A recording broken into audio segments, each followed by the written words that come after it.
Enthusiastic Ideas, March 7th. Inventiveness. The most gifted members of the human species are at their creative best when they cannot have their way. Eric Hoffer. One of the most amazing things about human beings is our ability to find solutions when we're faced with problems. Nearly every day, we see evidence, either in our own lives or those of others, that the adage is true: necessity is the mother of invention. When our path is blocked, we find an alternate route. When we're frustrated, we find a way to make progress. When no tool exists that will serve our purpose, we invent a new one. We're a creative species, and it seems there is no end to our inventiveness. Unfortunately, human beings have not always used their inventiveness to good ends. Many of the most harmful contrivances in the world have been conceived by geniuses whose creativity was allowed to run loose, unfettered by true principles or worthy values.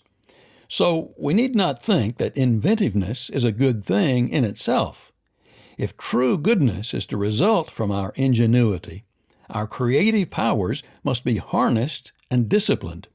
When we answer the call to be inventive, it must be in the pursuit of goodness and not evil. The world would be a better place, for example, if we used less of our inventiveness to get what we want for ourselves and more of it to meet the needs of those around us. If we could manage to be half as ingenious in helping others as we are in helping ourselves, the world would be a much better place. And speaking of our relationship to others, the most inventive force in the world is love.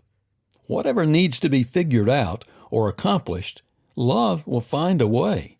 It doesn't really matter what the hurdle is. If a person is in love, the hurdle is likely to be cleared. Since the things and people we love make us so inventive, we need to be wise in deciding which things and people those are. Almost inevitably, we move in the direction of our aspirations, creatively finding ways around every problem that stands between us and what we aspire to. So, as the old-timers used to say, we need to be careful what we want, because we are apt to get it. Our inventiveness can be counted on to get us to our goals. The only question is whether our goals are worthy. In the words of Lawrence Durrell, our inventions mirror our secret wishes.